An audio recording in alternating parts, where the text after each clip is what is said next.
let us look at ship news. It's going to be a nice little watch through. It's probably going to be pretty long, so settle in for a good long while. Get your cheeks comfy.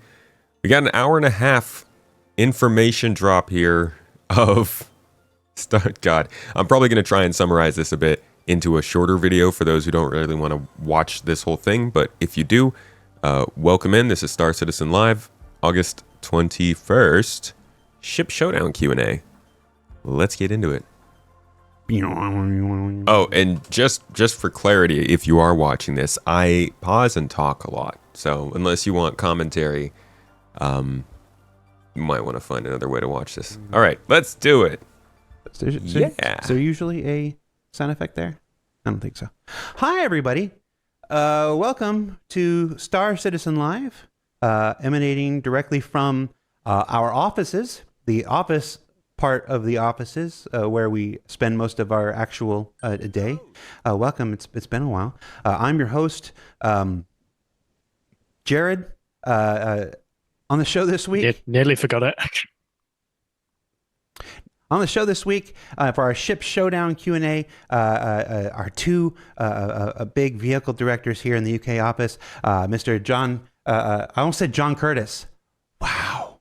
I just caught myself. John Curtis. Mr. John Crew and Ben Curtis. John, Ben, say hi. Ben Crew. Hello. Hello.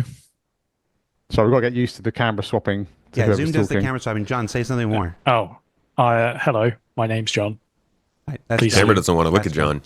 John has also just moved offices. That's why his background is a little bit plainer. Yeah, you just moved offices. I'm still in the office I've been in all year, but it's we're not used to being in here. So yeah, hi everybody. If you've never seen Star Citizen Live, do they say something about data running? About an hour. Actually, don't tell me. Because whatever they say is probably going to be disappointing. The Star Citizen community. At the end of last week, we put up a thread up on Spectrum and asked you to submit your vehicle-related questions. We're doing this show because we're in the middle of Ship Showdown, which is our big annual knock'em, sock'em, drag'em event where the raft loses in the first round. Too soon. Damn. That's sad, dude. How does the raft lose in the first round? That's embarrassing. That thing was that thing was literally the favorite ship at the end of June. It's the only thing you could find out of an outpost. And 1 month later, they turned their backs. I'm disappointed.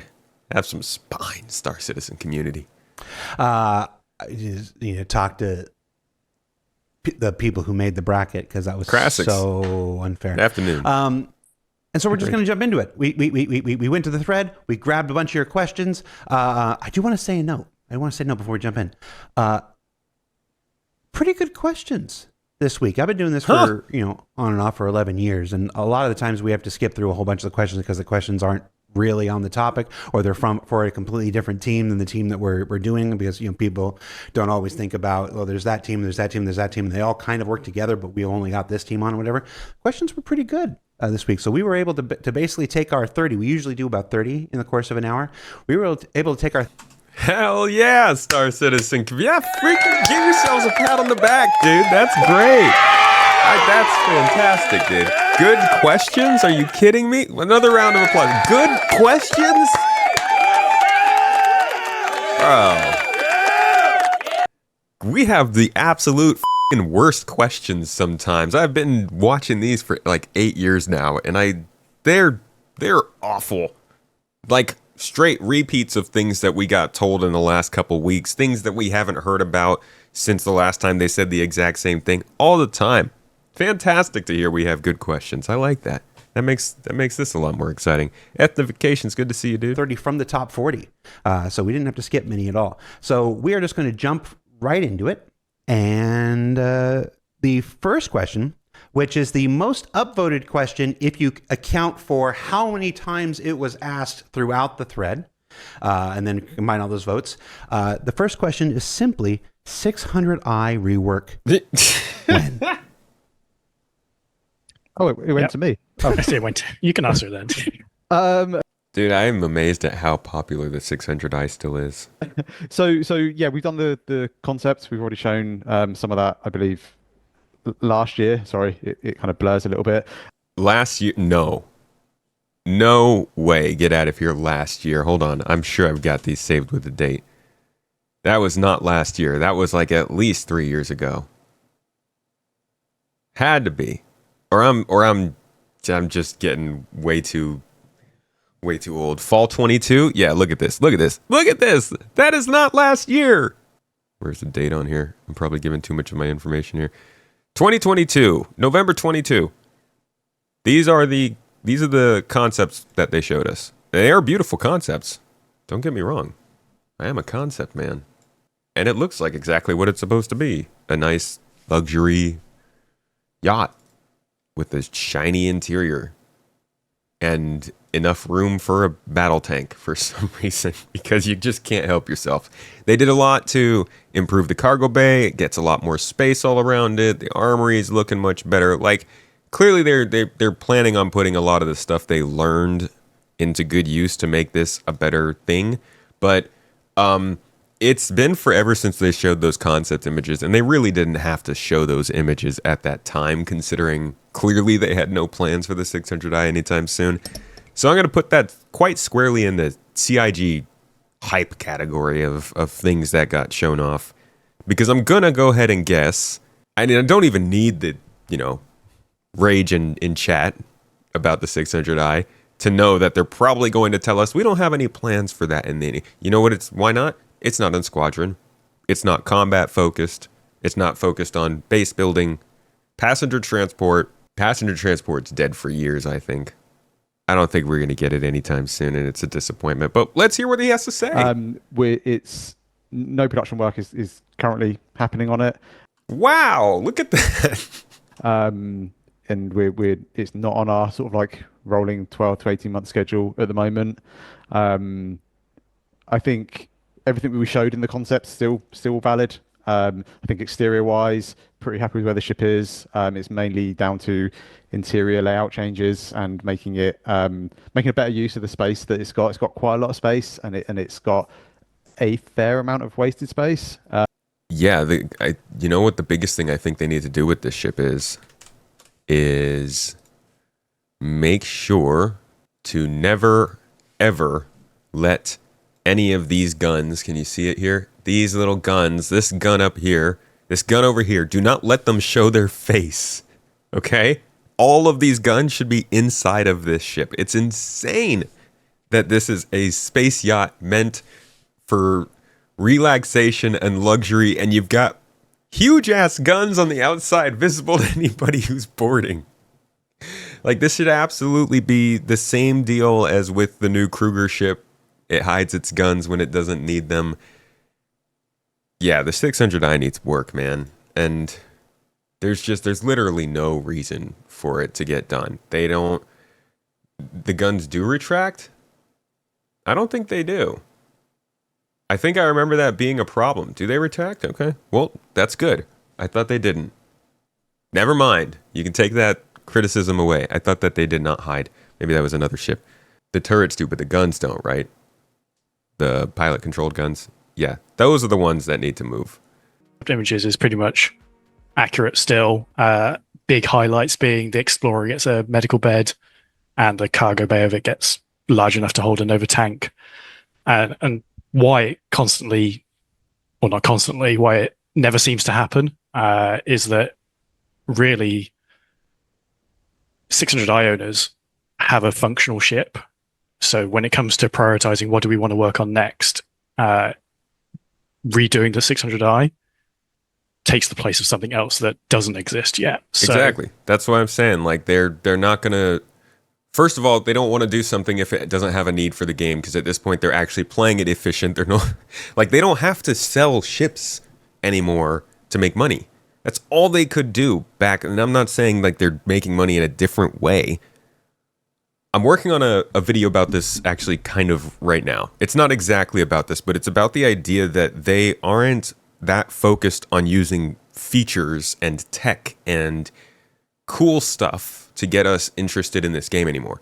Now it's about actually playing the game, progressing, customizing, having a different experience kind of thing. We're far away from that really being a whole thing, but it's definitely the way that they are approaching this game's development is like very different than it used to be. And I think a lot of it is more efficient. It's good because they're being more efficient. They're making choices that are more based around actually making progress towards a game rather than just like wowing us with tech. But it also means that we're just not going to see stuff like this. Like, I don't think they're in any sort of a rush to even bring in something like the Orion. That's going to be really disappointing for people who have been waiting for ships that were sold to make money to build this game. Like, there's not that many ships either. There's like 6 or 7 ships that are truly old that haven't still been made. And I do feel like those are ships that were sold to do the work you guys are doing now. I don't want to tell them to put in ships that'll just have to be reworked. But man, it's not a good look, man, to keep putting other ships off. I do think though that he makes a point in that like reworking the 600i is much less valuable than making another ship, even if that ship is from the backlog or something, just in general. Still super excited to do it. I think it's going to be a big update when it happens, but it's just finding the right time to do it. Yeah, and I think it will be nice to kind of put a little bit of polish on some of the Origin, ships. We've not done an Origin ship for a while as well. Yeah, it would be nice to kind of give it a little bit of love. Yeah, I know. We go into I think it's our 6th or 7th 2026 schedule meeting next week. And next week, and I'm hopeful we're going to get an Origin ship in there. On to the ninth edition of the schedule. Yep. What Origin ship? Just in case people think it happens willy-nilly. It goes through a lot of iteration. And for the people in the chat, I can't call you out because there's so many videos. When did we start answering when questions? We're going to have a couple of these. And the when questions we're going to be able to talk about are the ones that are like, it's not coming anytime in the next 6 to 12 months. The when never questions. I think it's important. It's not the information anybody wants to hear, but I think it's valuable to folks who want to manage. It's important for managing your expectations and stuff like this. We don't want to string you along or whatnot. If we know something's not going to come in the next 6 to 12 months and whatnot, some of these questions we're just gonna tell you. That's going to be a lot of stuff the next 6 to 12 months. What is coming in 6 to 12 months? To me, it makes sense. It's the right thing to do. So that's why we answered that one. And there'll be a couple more of those as we go through. Our next question, how many existing ships need upgrade/polish before engineering can be released? Now, this is a backdoor question trying to glean some insight into engineering, but I'll let John and Ben answer about the ship part of that, since engineering is not technically a ship feature, a ship content feature. Yeah, obviously, vehicle content has a big part to play in this. So there's sort of two-part answer here is what's needed from the vehicle side to release the feature and what's needed to have the feature fully functional, bells and whistles and everything. So what's needed to release the feature from a vehicle content side is all the ships support it right now. We have fallback methods for those ships that don't have physicalized components, say like all the single seaters. You'll be able to access the gameplay in a way through your existing MFDs to sort of repair and manage components that are damaged. So it's sort of not as unfair to those ships that don't have that level of physical components as those that do. And that will come with some downsides. But again, it's not a vehicle content feature, so I don't want to go all the way into specifics. But in terms of the full featured running around your ship, changing fuses, messing with relays, engineering screens, completely accessible components, we are pretty well through the list. I had a big chart that I was looking at the other day of where we are with it, and it's well over half the ships have that level of everything being physicalized. And not gonna lie, well over half the ships is not as good as I was hoping for. Originally, I think they planned to release it with like 10 of the ships or something like that. Well over half the ships is good and probably covers the majority of players on their everyday sort of things. But I definitely would be hoping that they would have been closer to all of the ships by now, because I don't know. There's no judging how long it would take to get through the rest of the ships. But I hope that this is telling us that they are aiming to have all ships ready to go when engineering comes out, and they're not going to miss any. does that mean engineering is further and further away? I don't know. The majority of the ones that don't so far are those single-seater ships that gameplay is of a lesser importance. So every patch, people have noticed ships getting little updates here and there or have not noticed. So we're chipping away at that list whilst working on all the other things. Yeah, and I think that's it. It's fortunately the engineering gameplay makes the biggest difference to the bigger ships, and it's the smaller ships that kind of give us more of the headaches. Like not the single seaters, but like the ones with like the really small interiors. They're the ones that kind of gives a few more headaches because we're limited by the exterior of the ship and trying to cram in so much into the kind of interiors. But yeah, luckily the mediums, the larges are a little bit easier to kind of update and support for that. Yeah, and the big headline here is that it's not a feature that's being held back by the work on the vehicle content team and whatnot. It's the folks who are developing the feature and the gameplay systems design team and everything. They're still working on it. I saw Torsten was over here. He was visiting from the Frankfurt office earlier this week, and he was in there with a big review with JJ and Rick and Rich on this earlier this week. So it's still underway. It's still in development. No comments on when, because we've done like between Digital Citizen Con, Actual Citizen Con, a couple ISCs, we've done like 5 videos on engineering at this point. So it'll go into tech preview testing when it's ready. Is the answer we're going to give there as far as when. All right. So the last thing we know about engineering is that, there we go, it entered tech preview preparation with devs moving the code into a new staging system. So like, it's moving forward. Having big meetings about it doesn't really mean it's coming soon, but yeah, I don't know. Even if it's the single seat fighters that don't have the system, it still means the system is not fully integrated across the game. I don't know. Maybe it won't matter that much. Next question from the thread. How do you choose the color scheme for the Showdown paints each year? Dartboard. This is probably also a backdoor question to the Yeah, I'm guessing super that's a me pink question. paints. It's a big spinny wheel of random colors, and we just go. Yeah. I just want to know if they're going to be giant and pink or purple again this year.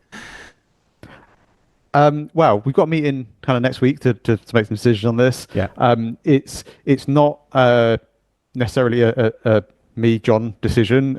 In more recent years, what we've been trying to do is kind of wrap the whole event into its sort of like quite a cohesive sort of brand and tying it all together. So you'll notice that the colours that the halls were and all the branding in the halls was reflected by the ships. It works great on some. It doesn't necessarily work as well on others. I think we're this year, like I say, we've got a meeting to discuss next week about what we're going to choose. I think we will hopefully have learned a bit from some of the ones that maybe didn't work quite so well, and hopefully make something that everyone, well, it's really subjective, isn't it? Some people are going to love it, some people are going to hate it no matter what we do. So, but hopefully it will be more successful as we move forward. Some people are definitely going to hate it. Can it be more purple than it was last year, though? I'm trying to. Like last year was like purple and blue, and it had those really nice sort of like That was the year before. Oh, was it? Oh God, has it been 2 years already? Last year was Milka. Oh, What do you say? Wait, what? it's already. Last year was Milka. Oh, Wait, what? Yeah, what? no comment. Milker? Is that a UK? Milka is a European chocolate brand. Oh, Purple and Milka. white. Oh, Milka. Okay. What's the line? Other brands are available.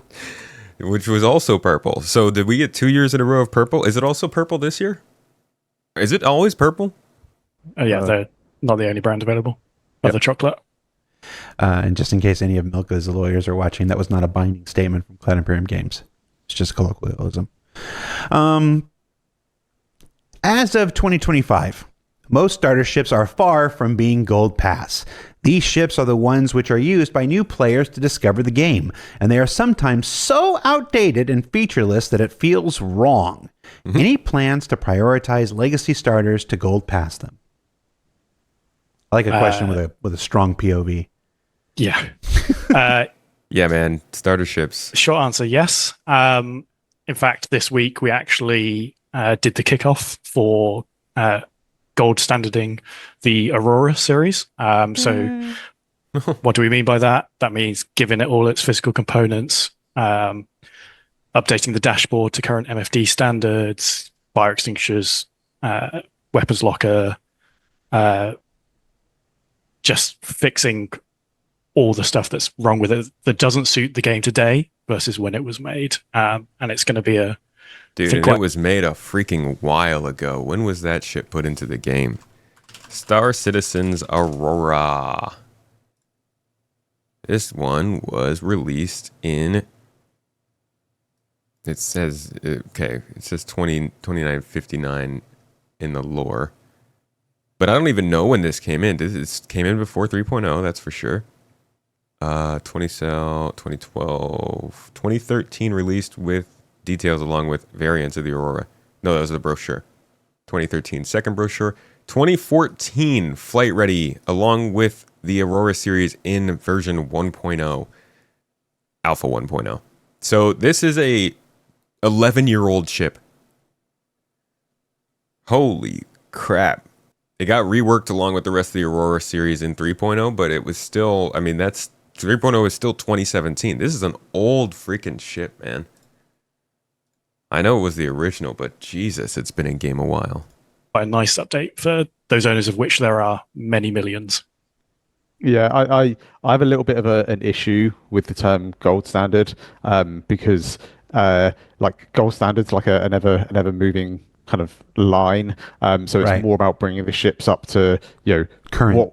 Current standard or 1.0 standard or whatever, however you want to kind of like stage it. It's it's bringing the ships up to the standard where they support all the current kind of gameplay and features that we know about kind of now. You know, who knows what's going to happen in the future and where we'll take things. So this is about kind of making them the best that we can make them today, effectively. And I think in terms of like starships, I don't think we can say that we're doing all starships first and then we're doing this and then we're doing that. It's generally kind of prioritized by ship popularity in kind of some sense. The more popular ships, the most popular ships with the worst issues is the ones we want to try and fix up kind of sooner. But then also kind of what makes sense.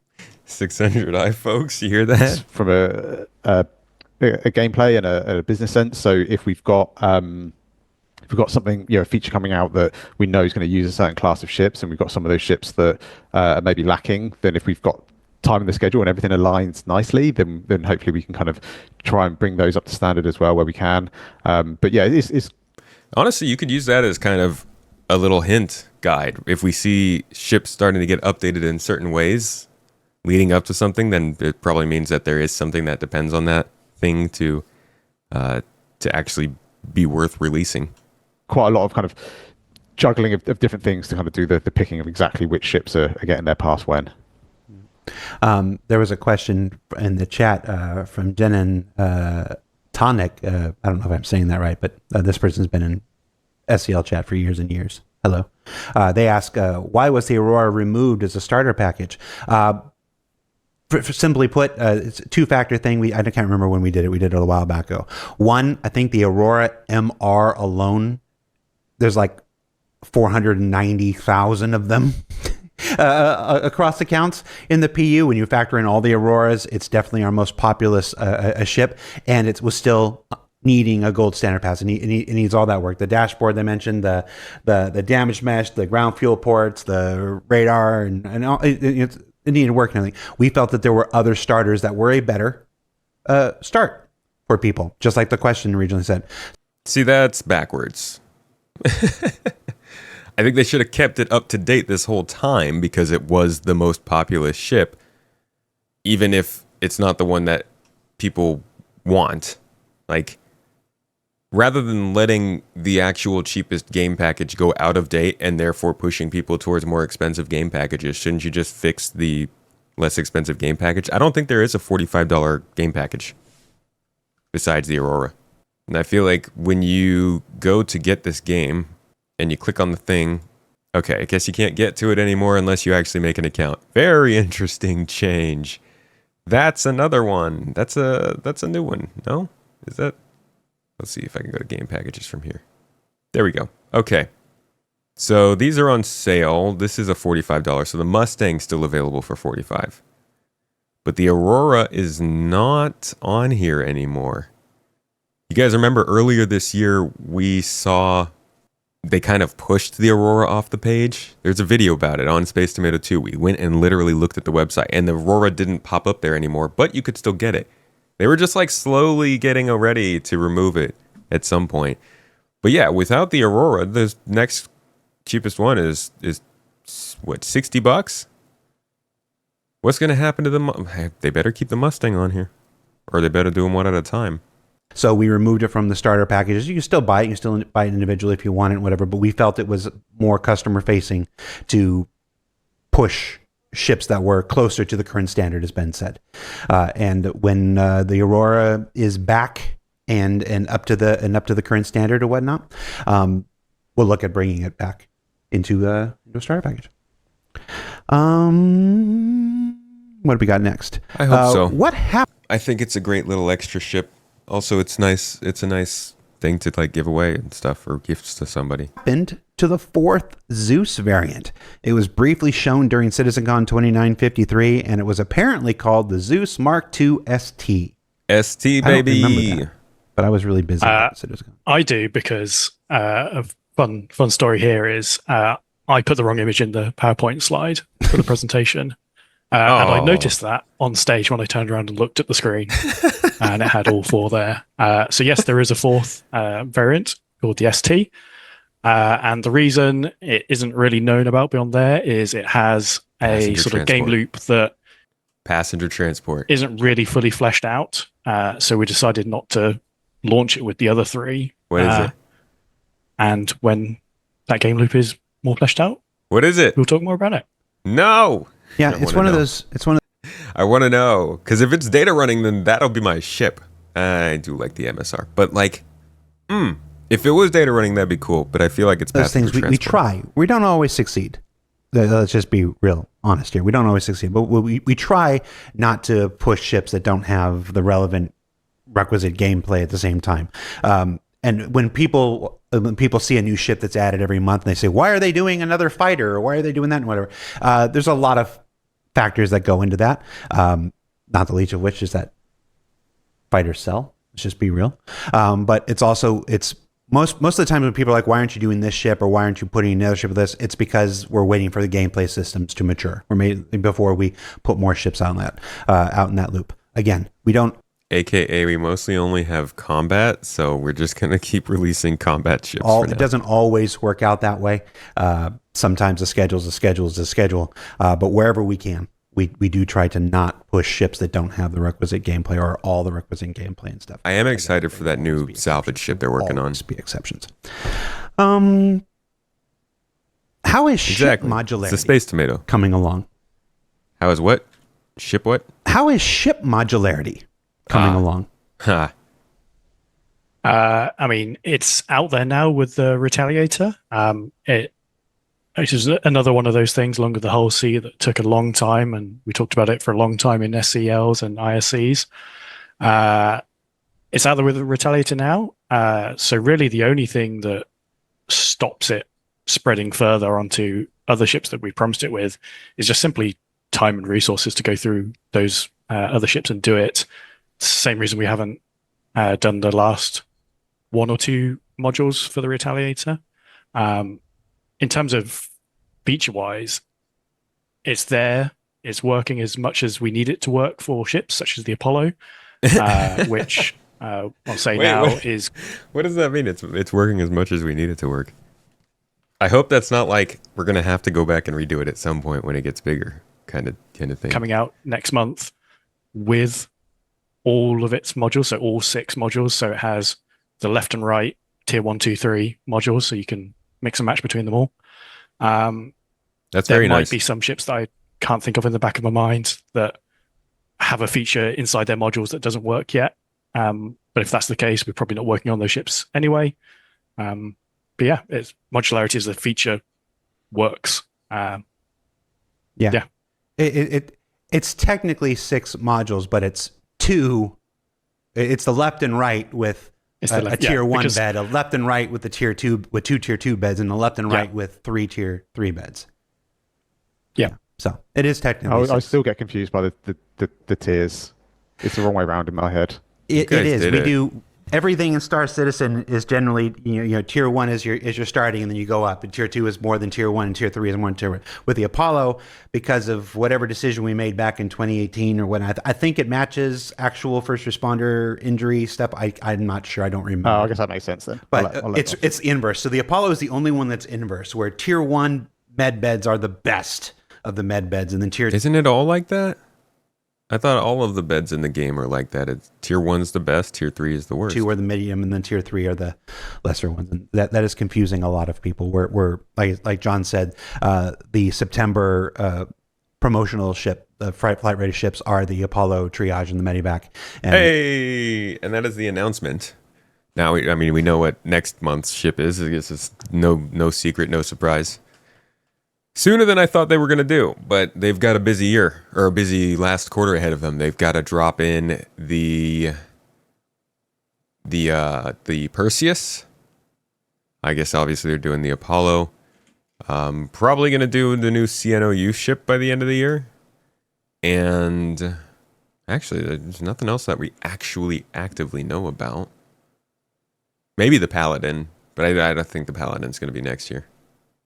our brand folks are onboarding and having to learn about this and stuff like this, and yes, it keeps being a continual point of confusion for everybody inside. But we're paying for the sins of 2018, us. Yeah, dude. Paying for the sins of a lot of years, CIG. I saw the command module recently being added to the public roadmap. Anything you can tell us? Why does it always come to me first? Wait, what was it? I saw the command module recently being added to the public roadmap. Anything you can tell us? Ironclad, baby, come on. Why does it always come to me first? Because you're the last one that was talking. Oh, okay. John, do you want to talk first? Yeah. So command module on the roadmap, that's the technical features done by not the vehicle content team to allow us to set up the command module, which you've seen on the side of the Caterpillar, and it's also on the Ironclad, that allows it to be a fully independent ship that can dock, detach, dock, and the complexity here that requires the feature development is it's not the same docking system as you see like Starfarer refueling or Merlin and Constellation series, because those are simply just two ships attaching to each other. The command module is that plus the transfer of control authority between one ship to the other. So you need, when you're in the command module, it's to have its own set of IFCS parameters and more, but we'll just talk IFCS. So it can fly off and do its own thing. And then when it's attached to the base portion of the ship, it then needs to essentially absorb all the control links of all the items that are in that other section, take over control of them, take over flight of the whole thing. So yeah, we are getting that feature-wise in a position where we can update the content to support it. Sure. And I think I wonder why. With the way that they do everything now, everything kind of has more purpose for why they're bringing certain things in. And I do wonder why the command module is something that they're starting to work on right now. If that's just because they want to make sure it is good to go by the time the Ironclad comes out, or if there's some kind of content that they need it for. But I do agree with you in chat, Arenderoff. The Carrick cargo pods would be truly nice. I don't. Maybe the Caterpillar can get its update whenever the Ironclad gets its update. I think they'll probably go through and do all the Caterpillar updates as well for that. Just kind of makes sense. But I do feel like the Carrick definitely needs to get its cargo pods working. It said it was recently added to the public roadmap, not in the release view, but in the technical development. Could be base that building is being related. developed by the technical feature team is doing it, and then when they're done, then it can be applied to ships like the Caterpillar and stuff. So I think I want to be real clear. When you see, I think it was scheduled to like end in December. That's not when like the Caterpillar is getting it in December. That's when the work internally is scheduled to be done, and then the vehicle content team can grab that work and say, thanks, and then start applying it to. So that we can kind of confirm then that the Ironclad is not coming by the end of the year. Because they probably want to ship the Ironclad with this feature working. So that's got to be another 4 or 5 months into next year. Ironclad very well might be DefenseCon 2026 ship, which is kind of funny because people thought it was DefenseCon 25. And it's like, it's not a hard requirement for some of our upcoming ships, but I think everyone will be pretty disappointed if we're not able to ship the Ironclad with its module, and obviously, like I say, it unlocks us to then be able to kind of work on the Caterpillar and everything else. So from our side, we're not in control of it, but we are pushing to try and get as much support as we can for it. Just leave notes under their door. What brought on this recent design trend of emphasizing bespoke weaponry on your newest ships? I don't know if that trend is 2 in a row, but question's a question. I agree.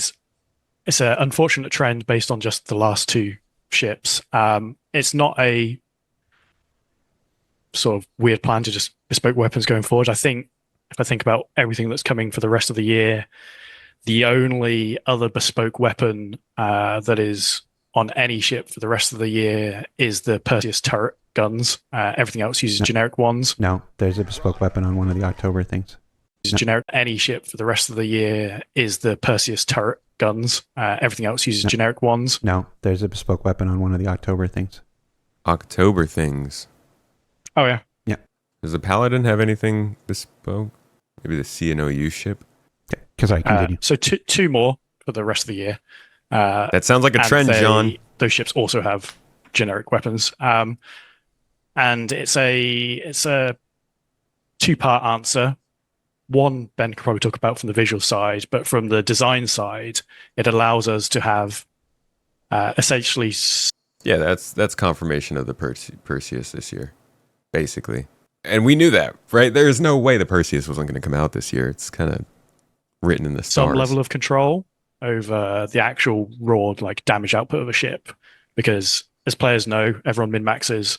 If you have generic swappable weapons, you have to account for a full size range. So if we take the Meteor, for example, and we let those be generic size 5s, I think that would be a well and truly overpowered ship. But because they're bespoke ones, allowed us to have size 5 weapons that were very constrained and had sort of downsized to keep it in check.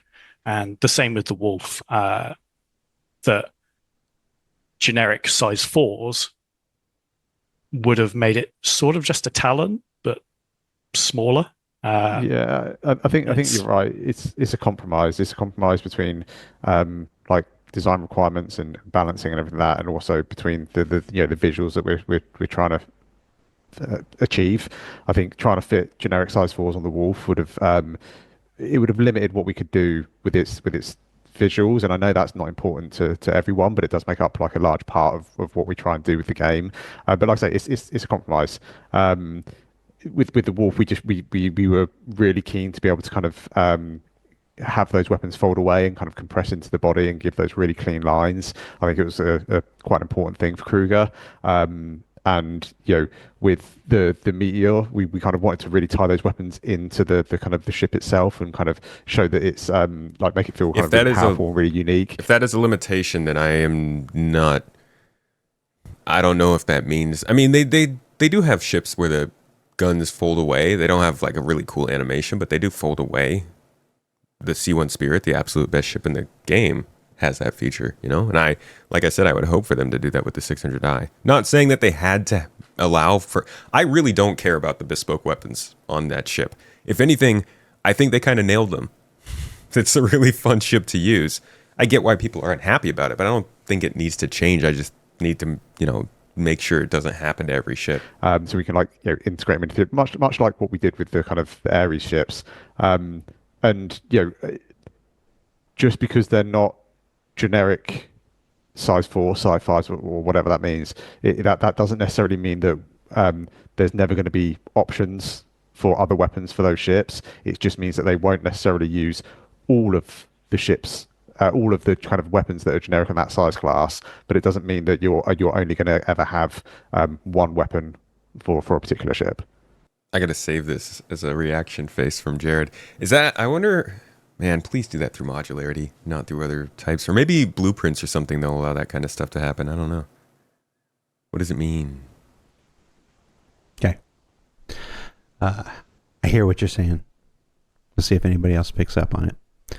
If only there was a giant ship convention. Do I need to wink at the end of that statement? Yeah. Yeah, that must be like a blueprints thing. Or, yeah, I'm guessing that's, yeah, I don't know. The ships with multiple S2 shields seem to have some power issues compared with ships with a single larger shield, as they consume much more power, but they perform much worse. In the past, you said that 6 times S2 of the Redeemer should provide an advantage in regeneration compared to a single S3, but currently they're not working this way, as the S2 shields have much worse shield regeneration. Whew. John. That is very true. So we are in this sort of in-between stage of the current system and engineering. And I talked with Torsten yesterday to make sure I say the right thing here. So hopefully I don't misconstrue it. But with the engineering update, there's going to be quite a large change in how shields and other components function. I'm so freaking excited for this update, dude. And essentially, if you have a ship that has more than 2 shields, you will only ever have 2 available at a time active.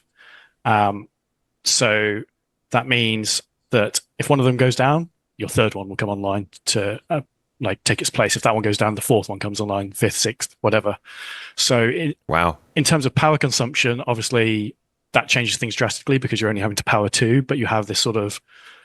Yeah, dude, that could make some ships really valuable, just having an extra shield or 2. Larger backup pool of shield generators. So, dude, that in terms of size 2 change versus everything. size 3, all the sizes will have changes done. Like every single item is rebalanced with engineering. All the values you see now are not going to be the same as they are when engineering drops. So you can't really accurately compare that 6 S2s now to say 1 size 3 coming in the future. But that difference will be a lot less with engineering update. Please. Dude, if you have a ship with more than 2 shields, that could completely make the battle. Shields could become the most important component in the ship. Obviously, besides like a power supply, that's kind of important. Please don't make me swap all of size 2 to size 3s. It will break me. Whose idea was it to make everything physicalized? It was a really good idea. Are there any plans for a medium to large class salvage ship? I love the way it always goes to Ben. You're the last one talking. So we want there to be like a full range of ships in a gameplay loop, like true dedicated starters, like professional starters, then small, medium, large, capital, whatever.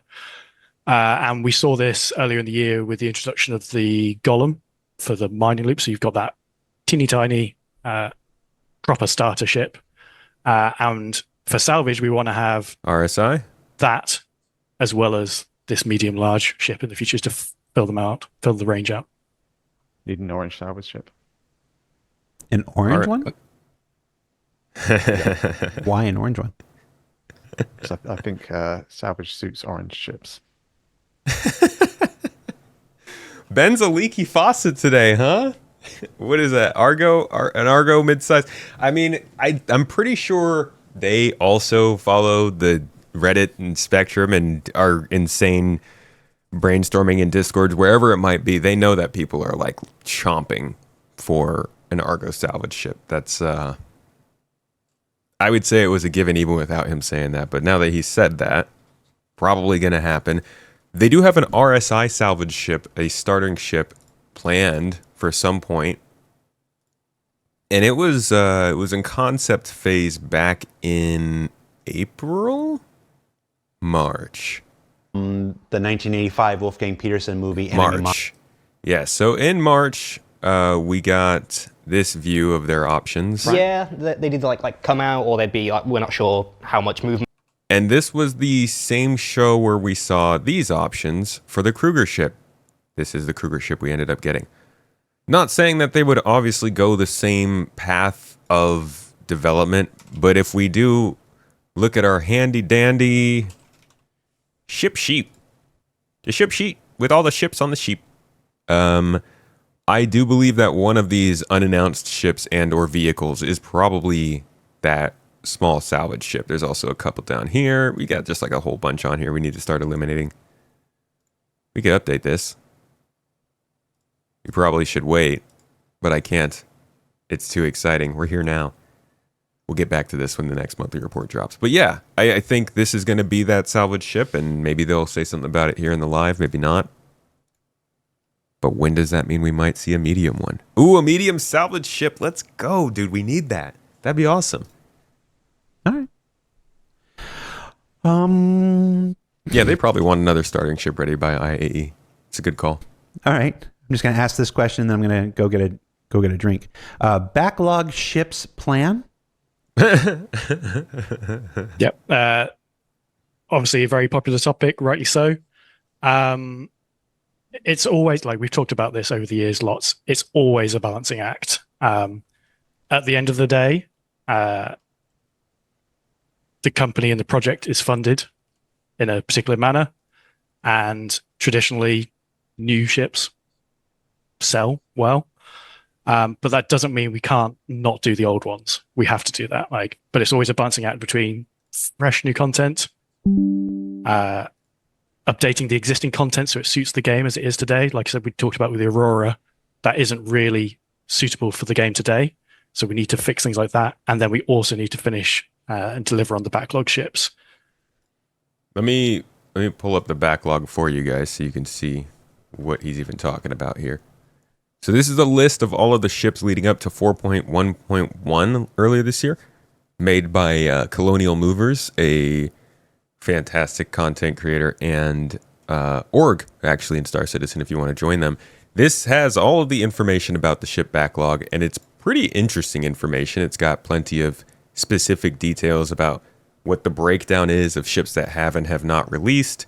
And he usually does this, like I would say, a couple times a year. We haven't gotten one since 4.1.1, but when we do, I will start including it in these talks.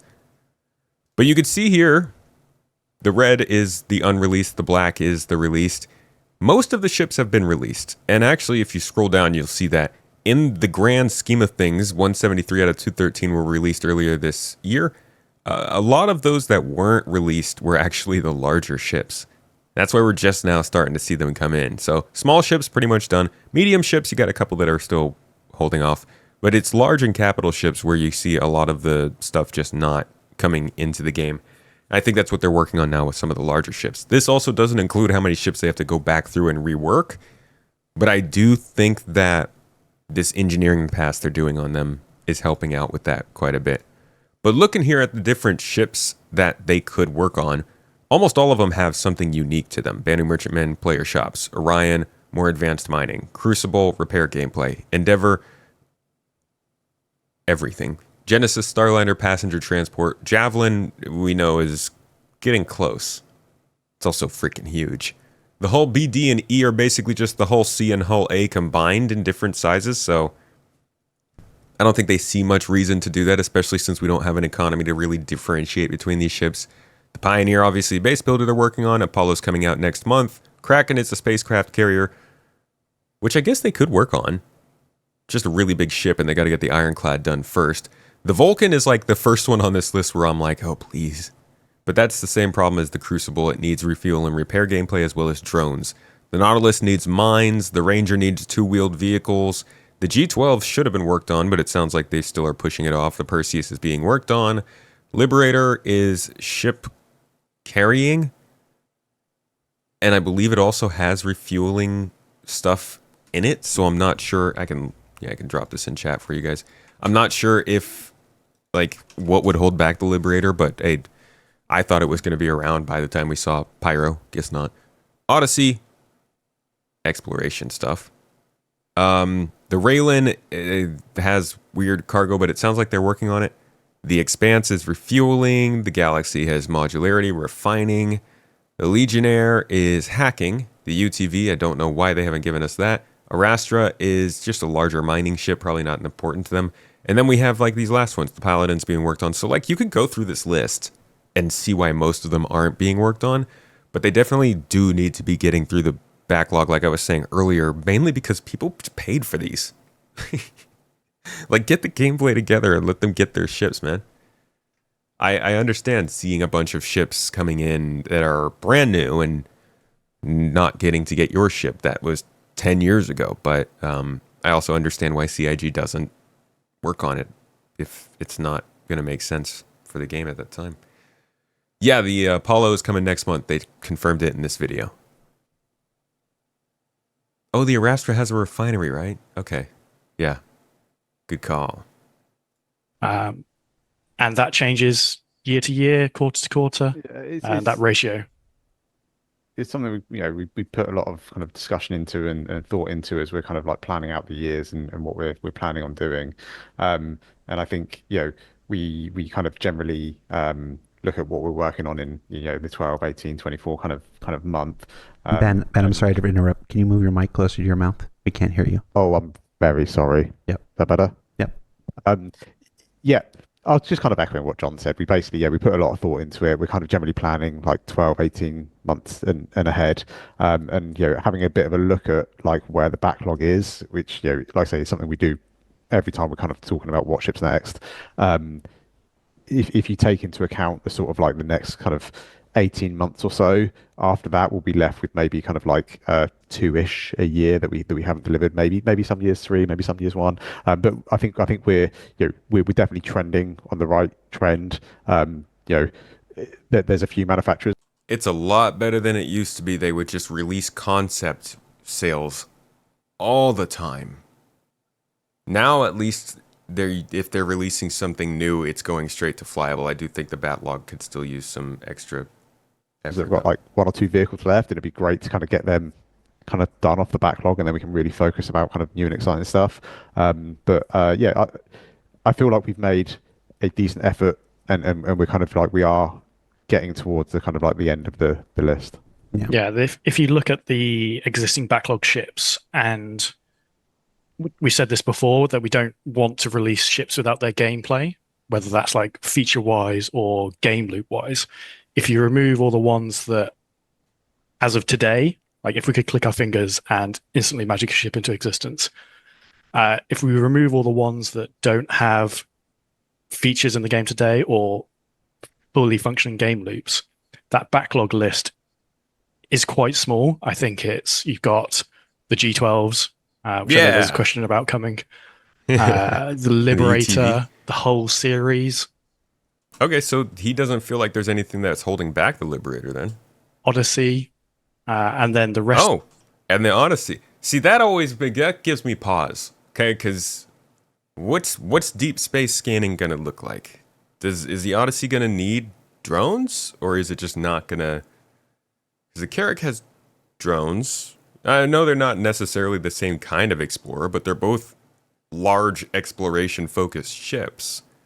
So I'm wondering where the nuances of scanning are going to be, that the Odyssey is something he could just see coming into the game now. So them are ones that sort of really do need a game loop to make their use be good in the game.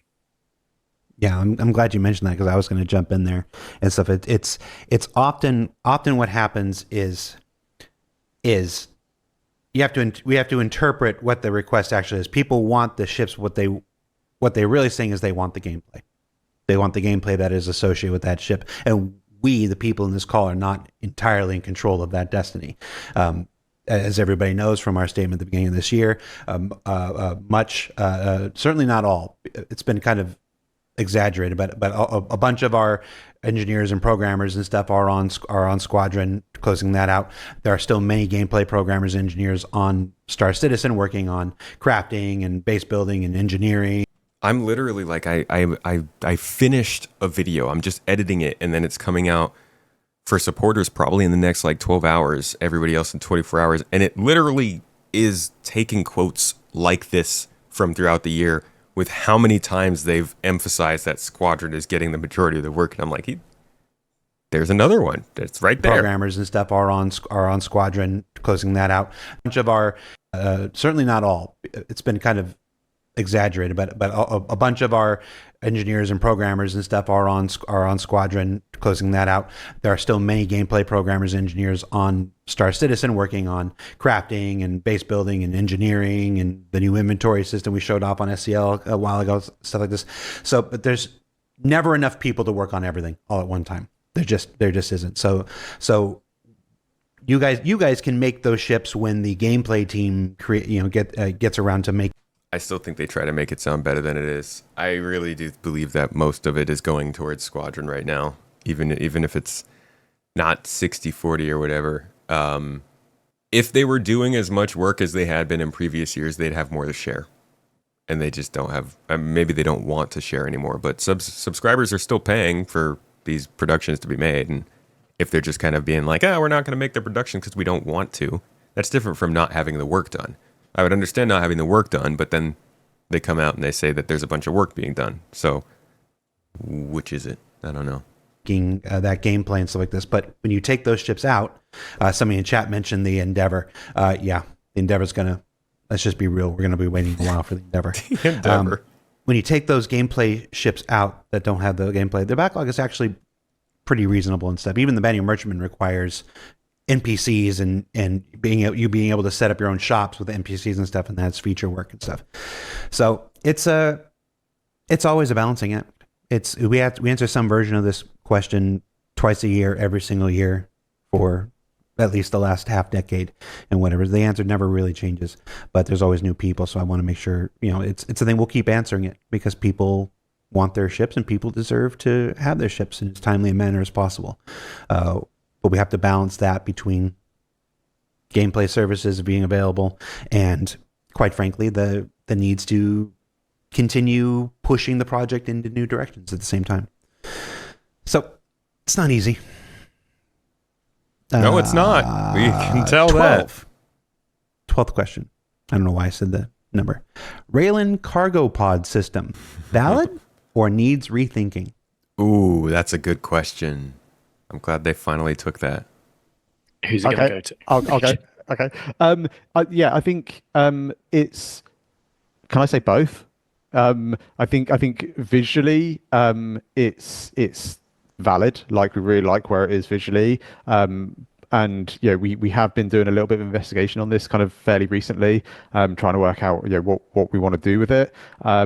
I think what that has kind of led to is the cargo value is probably going to change a little bit, and I think we will need to do a little bit of concept work to get the kind of the visuals to a point where it still looks cool, but it is kind of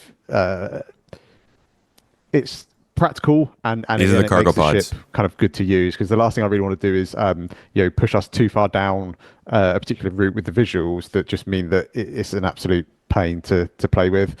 So I think we need to find that compromise, like we kind of keep mentioning. But they are valid because I like what they look like, but they need a little bit of tweaking to make work.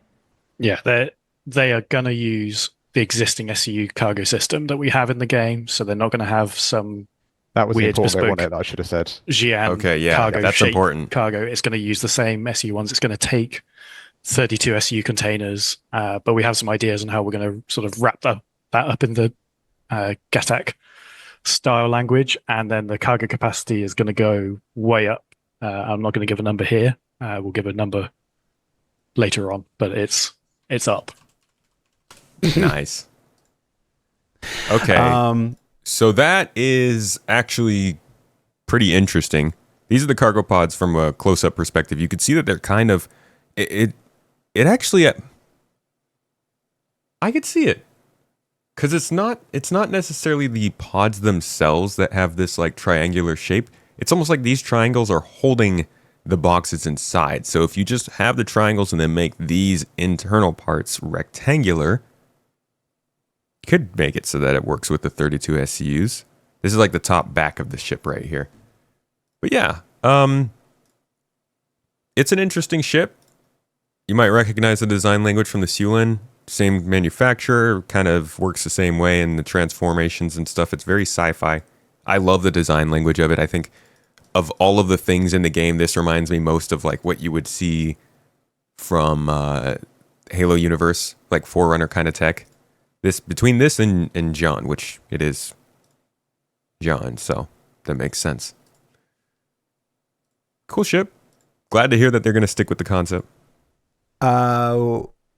Will next year I see it says in the have a Q&A. manufacturer focus like the past year seems to have been RSI? And if so, any hints to which one it will be? We don't. This is going to sound weird after what has clearly been a year of RSI heavy ships, but we don't really pick like a manufacturer theme for the year. We talked on stage 2 years ago and last year about RSI being the theme for like the capital ships and going through that lineup. And a certain set of scenarios happened where we ended up doing some additional RSI ships, and that's been pretty useful. This scenario was Chris going, "Hey, I really like that RSI company. They got a good name. Can you throw in a couple more ships with them, please?" Building out kits and allowing them to sort of benefit from each other. Mm-hmm. But there isn't really like a next year's going to be X manufacturer and we're going to do 10 ships with that manufacturer plan. We try and do a spread. Yep. From the chat, will we see more Kruger ships? I hope so. I definitely want to see more Kruger ships. So yeah, it was more fins. More maybe more fins. I think things. See, they know. It's like the Kruger ships, the Sula and stuff like that. Stuff that is a little bit more blank canvassy when you kind of get to start with it. It is a very exciting challenge. I think if you take some of our existing manufacturers, you kind of know what you're getting. You know what you're getting with the Drake ship. Doesn't mean they're not fun because it's great to explore their processes further, their manufacturing further. But I was kind of super happy with the Kruger and where we got to with it, and I will definitely be pushing to get more Kruger ships. Not that it's my decision, but yeah, I'll do what I can. Another question from the chat. Anything about the Carrick cargo pods? After we were talking about possible changes to the cool. What was it? The Railin cargo pod system. Anything you can tell us about the Carrick cargo pods being detachable? Yes. So there's a lot of talk about the Carrick ones. They were never designed to be fully openable whilst they're within the ship. If you look at the ship, like the belly of the ship comes down halfway down the pods. We did some work early this year, to improve the opening, but they're never supposed to fully open whilst in the ship. You're supposed to drop the whole pods out, and then they open. If you look at the very original concept art, you'll see them like dropped on the planet side. That's where that ship's modularity comes from. Okay, I actually don't think I've ever seen that picture, or maybe just never noticed it. Let me look that up real quick. So the original concept art, you could see the cargo pods on the ground, huh? Let's see, original design. This one? No, not this one. You can see. Oh my god, look at how small this ship is. Just look at the ground vehicle compared to the underbelly of the Carrick, and then consider just how much the space there actually is in that ship. This looks like the vehicle's inside the cargo bay, basically. But I don't think that's the picture he's talking. Ah, this one. Okay, yeah, I see. So the cargo pod comes out, and then it kind of opens as a little storage cabinet. Ah, dude, I never noticed that before, that they actually broke out the cargo pod and showed that. Yeah, dude, look at how much bigger the bottom is now. This ship, this was back when they like would launch a ship. It would come out 3 years later and it'd be like twice the size that they concepted it out to be, because they didn't have the concepts working right. They've gotten so much better at concepting ships now than they used to. Most of the ships from earlier in the game look much more different from their concept art than the ones that come out now. It's also partially because like the ones that come out now, their concept ships, their concept images come out with them. Do that requires quite an extensive rework of that belly area. So we're going to save that for when we have time to spread or time to spend more on the Carrick, because again, it can take cargo. I'm fully aware of how annoying it can be. It's not supposed to be like your mainline cargo ship. It's a explorer ship or expedition ship that can take cargo.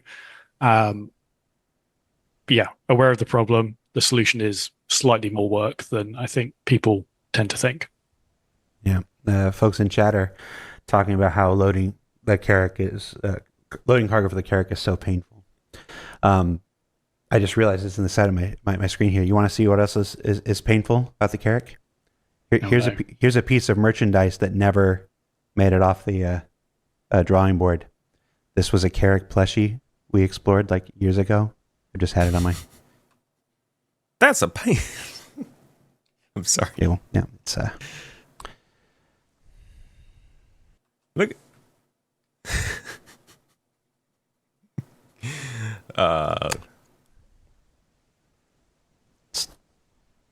it's not good. It's got issues. An attempt was made. That's what you get when you're here in my actual office and not my fake office we use for TV. It's a plushie, all right. There was another really good chat in question. I lost it. If you had a great chat and question in chat, ask it again. Was it the CitizenCon one? What was the CitizenCon one? The sneak peek one. How many are we expecting to deliver? Oh, no, that wasn't the question. Okay. Will external doors be made stronger so you can't just open them by punching the door? Yeah, one of those great game dev quirks. That, Oh god, how funny would that be if they're like, no, that's just always how space travel is going to be. Technically, melee is doing physical damage, so over time it will do enough to open doors. Short, midterm, we're going to be bringing in, hopefully alongside engineering, like the concept of armor having minimum thresholds of damage, like damage numbers. So punching would just never exceed that threshold to allow you to open doors. Longer term, Maelstrom does this out the box. It's functional now in Squadron. Wait, so that wasn't longer term? Damn. So what does that mean? Like when is that going to come to the strength threshold? Minimum thresholds. Damage. Short, midterm, we're going to be bringing in, hopefully alongside engineering, like the concept of armor having alongside minimum engineering thresholds. Okay. Damage, like damage numbers. So punching would just never exceed that threshold to allow you to open doors.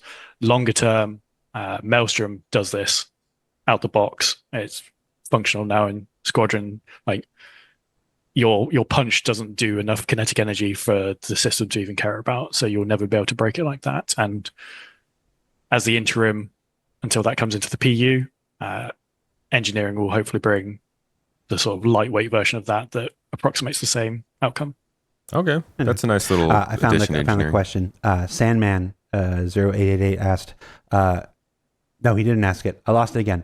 Wiseman 93 asked, "Will medical beacons return with the Apollo?" Boy, howdy! I sure hope so. I'm not going to sit here and say it absolutely will, because that's still roughly a month away. But we are making every single attempt to get those things back online. They were causing some really weird issues. Well, most people, you don't need me to explain to you what the issues were. It was just filling up the mission logs and making them unusable and stuff because of other changes that we made to Onyx facilities and stuff like that. So they were pulled down this month so that they could make some fixes. The things that have tormented medical players unfortunately won't be addressed when they come back. This is just about restoring their function. That hurts. Generally that they had a month ago. But we will have more information about medical gameplay and the future of medical gameplay and stuff to go along with the Apollo when that launches, as John said, next month. But second to that, every single opportunity is being made to get medical beacons back for next month, because I'm just going to say it. it's really silly not to have them on the month you're trying to launch the Apollo. Yeah, I mean, to not have any updates planned for medical gameplay in September is a we at least have to have medical And beacons. I'd really rather not have an unforced error like that. But we don't always get to control our destiny that way. So people are trying. That is the reality of this year. That's why the Kruger ship came out without accessible components. That's why Rain got rushed into 4.2.1. All these things are getting rushed to keep up with the content release schedule, including ship releases. I'll say that much. Considering how many ships have been getting PDCs, including things like the 890 and the Reclaimer, will the Ironclad be getting some too? Very specific question. Yeah. Sorry, Iron Chad owners, that you're not going to get them. They're really designed for military capital ships. I'm aware the 890 and the Reclaimer has got them. Those do not fit that bill, and the Constellation Phoenix. But that is because they were originally promised with them as part of their original design brief. So that's why Oi. they have them. Oi! God, that must be so annoying. But there's no plans to give them to the Ironclad.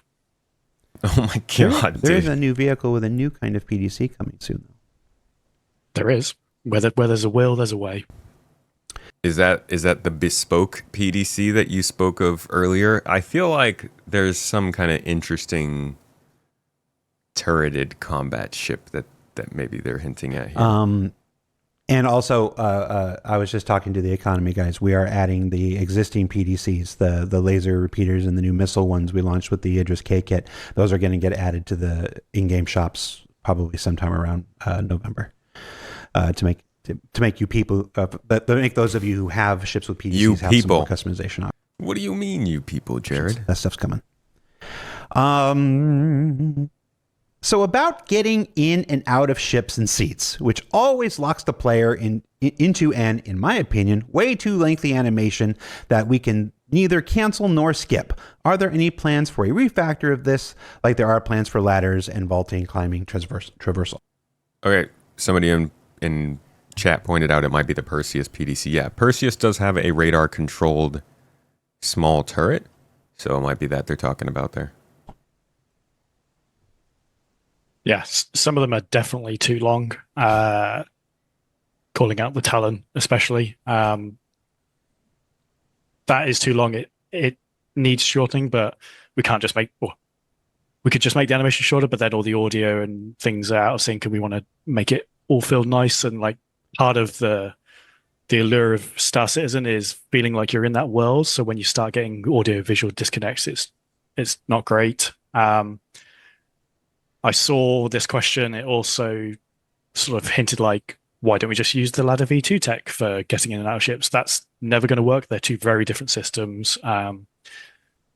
Ladder V2 is for like static environment ladders, whereas this ship enter exits are very bespoke animations to the ship geometry themselves, and also have a lot of events tied into like, when I start this animation, I want to start opening the canopy, deploying fins or panels or whatever. They need to be very controlled, but being able to break out of them is something I've wanted for quite a while. It's a priority thing, and it's on a team that is not under my influence to bias, sadly. And I think you're right. You know, technically, you could speed up the animations, but I think it's about kind of making sure that things still feel kind of tangible. They still feel realistic, relatable. And we did a mocap shoot for, not me personally, but there was a mocap shoot done for the Wolf Enter exit, and seeing the speed at which the mocap actor stuntman just absolutely threw himself at the kind of the mock-up that was built out for him to use. It's pretty terrifying. Yeah. I'd say it was pretty quick to be realistic. Him kind of sprinting full speed at a bunch of framework and throwing himself over it into a seat was impressive to watch, even though I only got to stop the video, so it was still good. Some nice Dukes of Hazzard action in there. I think that there should be a way to play out the normal animation, but then if you want to, you can just hold the button down and it plays out faster. I think anybody who is purposefully holding the button down to go through faster would understand if things didn't come off as realistic and immersive. But, you know, like sometimes you want to get into your ship and admire the whole process. Sometimes you're getting shot at and you want to get out of there. John, you just reminded me, I just opened up thesaurus.com, was just looking for another word for bespoke. So we need, we collectively at CIG, we have a problem. I'm guilty. I'm as guilty of it as anybody. Bespoke only has one synonym. Tailored. So we stick with bespoke. Yeah. BMM. Now we're getting into the good questions. Yeah, that's... why is that It's even not coming in the up? 2026 schedule at the moment in terms of course it's releasing. I do hope, though, fingers crossed, everything goes to plan, that we will start putting people back on it at the end of, in the back half of 2026. We got quite far into white box. We showed the progress at CitizenCon. It's not moved an inch from where we last showed it. Yeah, that was quite a tough thing to show, because we wanted to be honest about it and show Yeah. where we were up to with it, but also appreciate, if we're still on stage going, look at the BMM, everyone's going to be like, yeah, it's coming, and it's like, I'm just trying to be honest. So I think, as John says, we're hoping to get artists and designers and the content team kind of back on it next year, but that it's not currently in the schedule for next year's release. But as we keep mentioning a lot, things change, but that's a big one. It's going to take a lot to do, so the chances of it moving forward is pretty slim right now. I mean, they still need player shops, which I think is mainly the main thing. But until player shops are just really figured out, they probably are kind of hesitant on the internal design still, I would imagine. Can dedicated racks be placed in cargo ships for a max lift tractor tool, so one is handy and in the cargo bay? I don't see why not. It's a pretty valid use case. Some of the ships we have later in the year do have weapon racks near their cargo bays. I don't know off the top of my head whether the max lift shares. So the way you decide what goes in each rack is a combination of size and tags. I don't know whether the max lift is classified as a weapon or a utility item. It might be that we need to just... Pretty sure it's a utility item, yeah. Yeah, we probably just need to re-tag the weapon racks to support both, assuming that they share the same metrics, which Ben, as weapon art director... I cannot remember without looking, so, yeah. Sorry. I'm going to leave the camera on you for this one, Ben. How hard is it to create paints for the currently available ships? How long we got? If I start waffling too much, tell me to shut up. It's really a mixed bag. I think if you got a black ship, you want to make it red, it's relatively straightforward. It's relatively straightforward for me. We have some material settings, we can change that, it's fine. Everything we do still needs to have, without getting too technical, new entities set up. It needs to be plugged into all the existing ship set up. It needs to be tested, needs to be named, needs to be go through market. There's a whole host of other departments that aren't just like color swatch red done. But making something kind of just change colors like fairly straightforward. The difficulty comes really when it comes down to if you've got a ship with a particular kind of paint breakup. So if you've got a ship that's by default it's silver and it's got a little bit of blue or whatever, and it looks great, that's cool, and you can put a bunch of different combinations on it and it looks great. The problem comes is a lot of time we're trying to theme like packs around particular kind of colors or ideas, and as soon as you start kind of trying to get tints to work across multiple ships that have been set up in different ways, it becomes quite you can make some really ugly ships really easily, black and white. So it can take, you've got to be a little bit more kind of careful with that sort of stuff. One of the things that kind of limits us a little bit is our breakup is kind of baked into our ship models. So we don't have the ability to kind of just go, okay, actually I want to make all of these panels one color, this panel another color. It's like it has to work with everything. So that can kind of add some complications. For unique paints, they're a larger investment of time. All the graffiti stuff we did earlier last year, earlier this year or end of last year, I can't quite remember. That stuff is a bigger investment of time. The issue that comes with that is there's a lot of additional geometry that we need to add onto the ships to be able to support the kind of designs. With that additional geometry, you then have to go back in and reset up damage, reset up UVs, reset up vertex colors and wear, pump it all through the LODs. It gets quite complicated quite quickly. And on top of that, you then have to